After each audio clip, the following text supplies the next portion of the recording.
What is up, guys? This is Colonial Puppet, and this is part 1 of a Let's Build that I've been thinking of doing for a while. I haven't really mentioned anything about it on my channel, but I got the idea for this Let's Build when I was playing SimCity for the first time in years.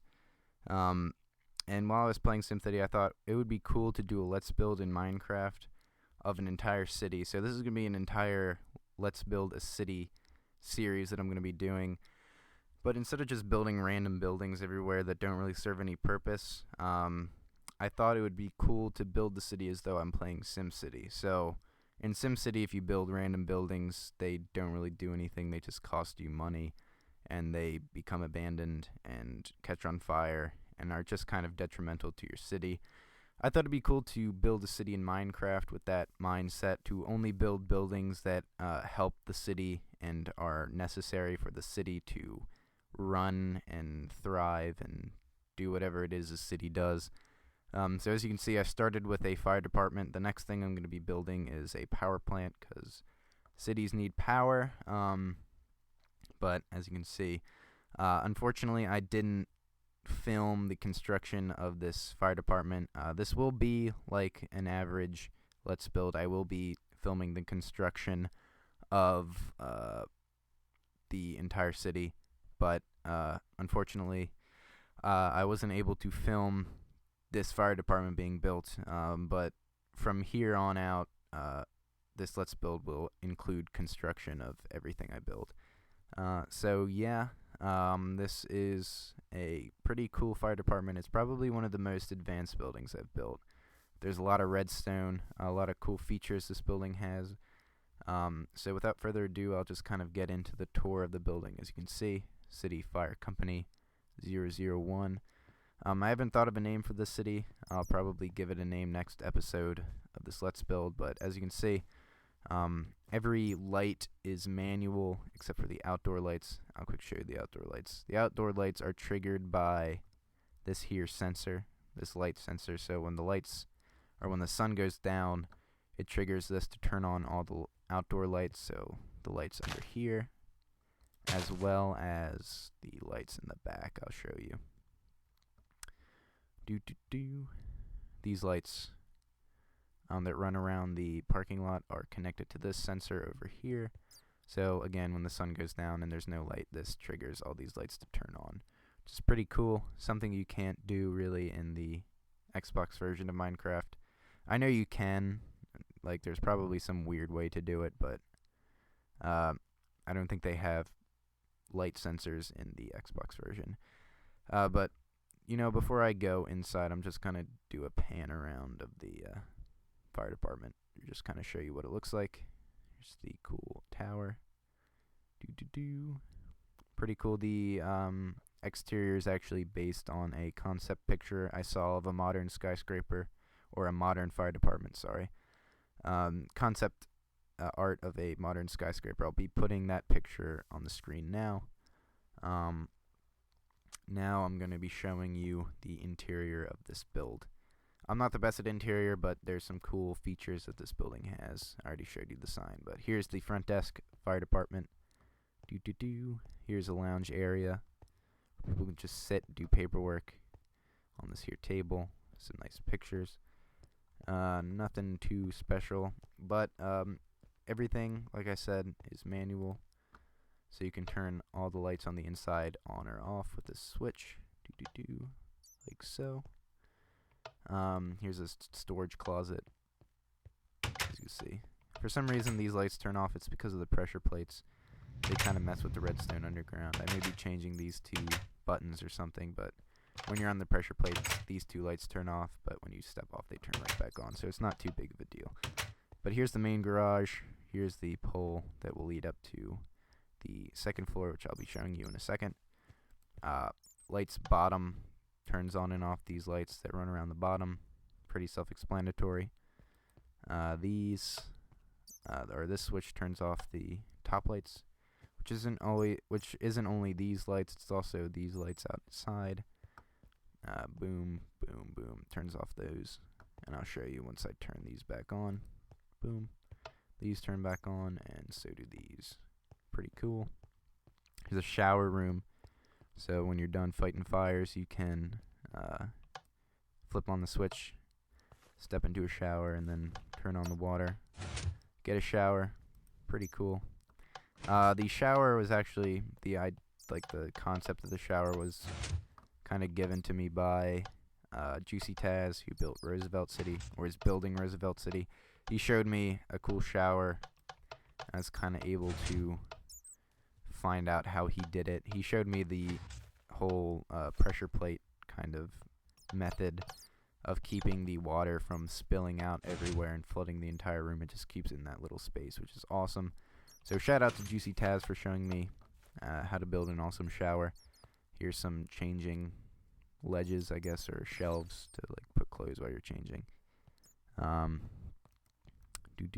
And here's storage for, I guess, equipment and fire gear.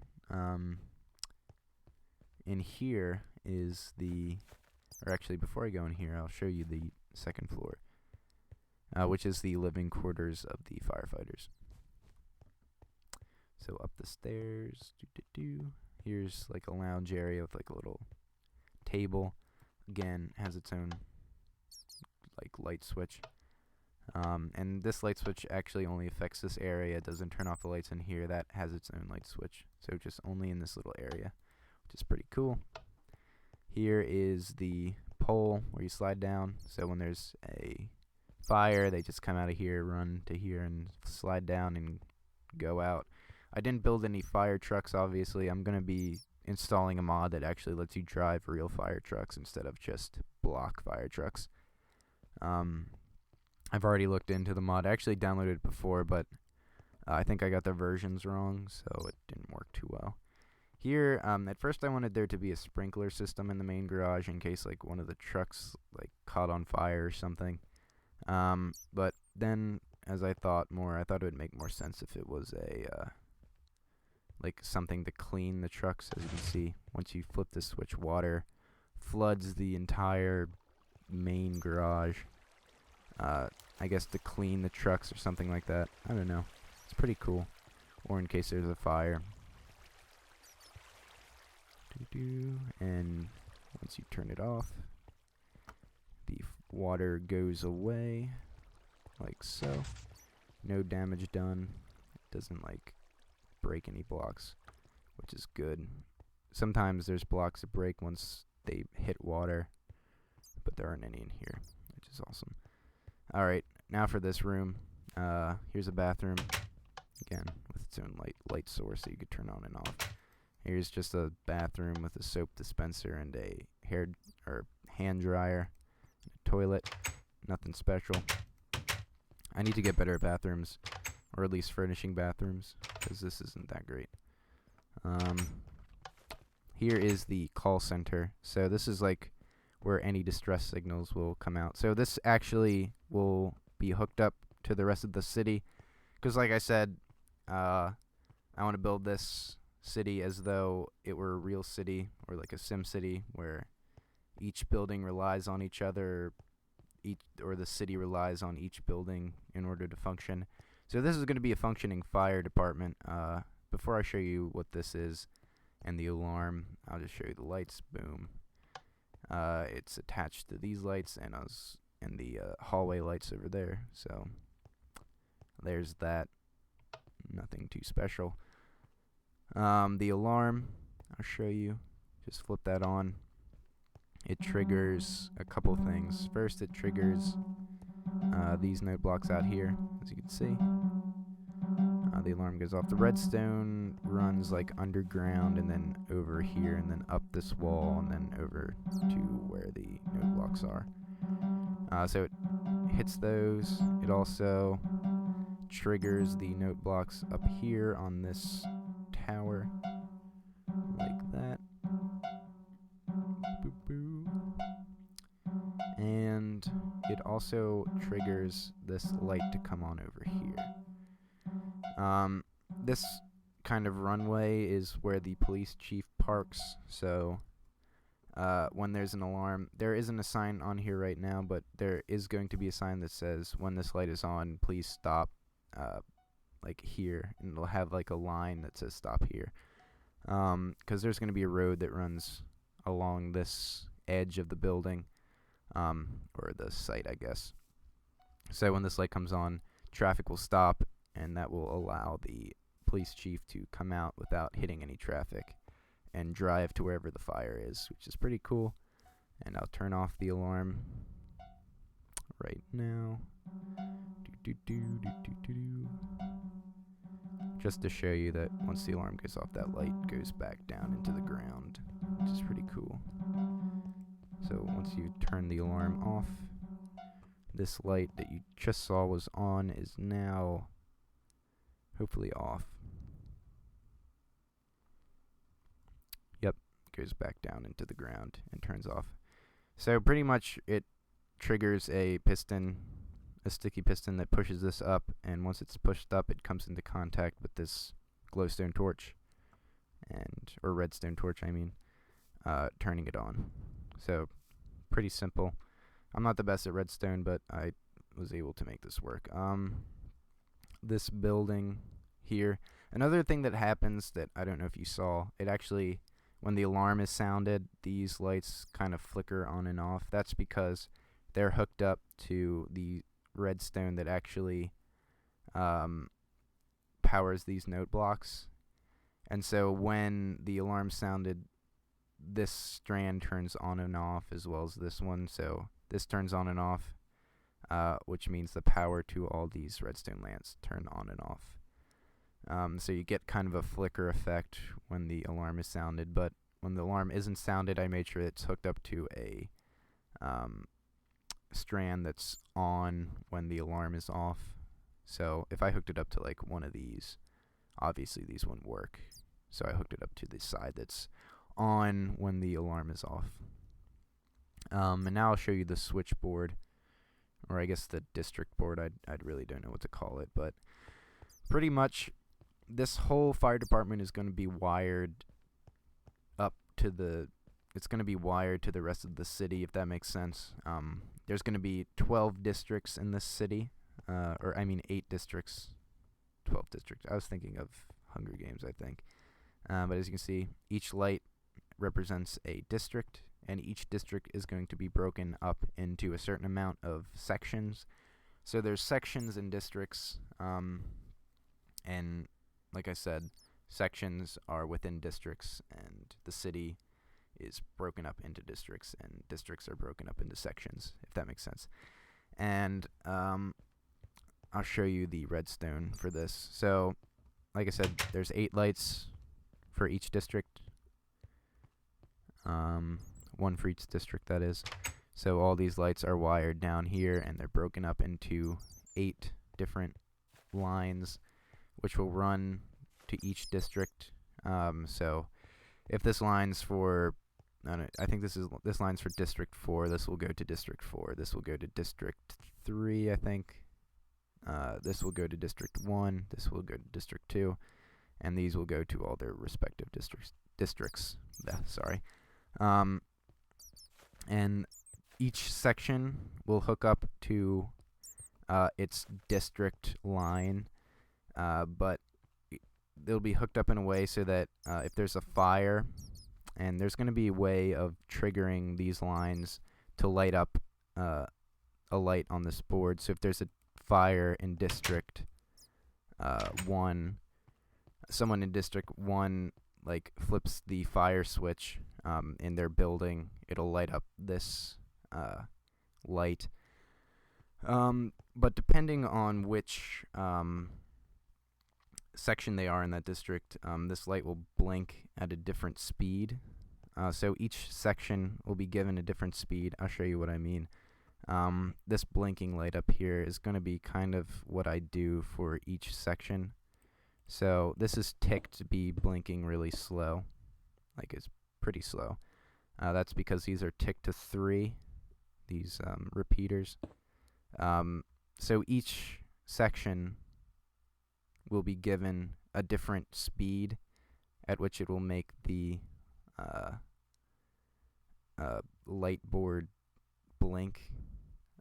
I don't know if that makes any sense, but So say someone in section 1, say section 1 of district 1, it's set so that if there's a fire or the fire alarm is switched in section 1 of district 1, that this light will blink slow. So if this light is blinking slow, they'll know that there's a fire in district 1, section 1.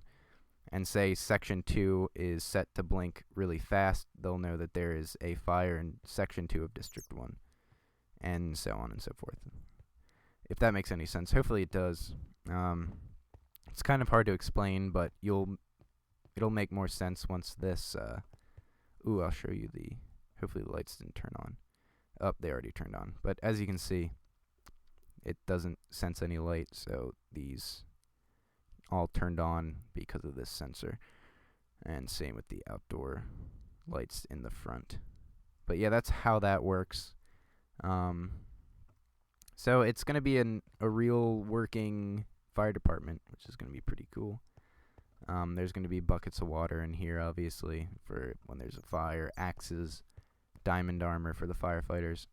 Unfortunately, in the creative mode version, or creative mode PC version, you can't access any armor.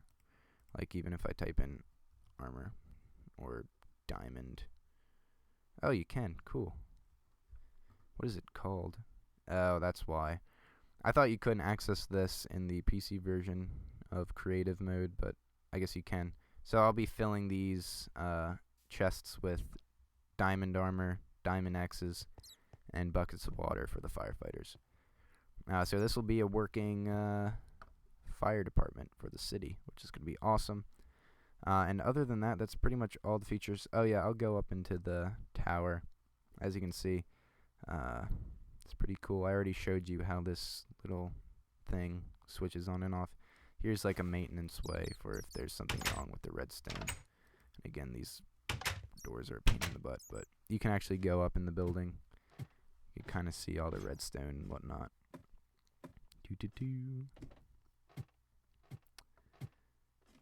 And here's the very top. Oh, I'm stuck. Here's the redstone for the note blocks, all that good stuff. But yep, nothing too special. This has been episode 1 of my Let's Build a City series. Obviously, like I said, I'll actually film the construction of my buildings next time, starting with the power plant. And I apologize for not filming the construction of this. I kind of got the idea while this was already being built, so I wasn't just going to pick up in the middle of construction. I just said I might as well just kind of wait for this to be done and then use this as episode 1 and then actually start building stuff in episode 2. So I hope you like this. I'll be doing the Let's Build an Airport as well. Other than that, that's pretty much all I have to say. I hope you like this build. I hope you follow this series and follow the progression of this city as it's built. But other than that, that's all I have to say. This has been Colonial Puppet. Have a good day.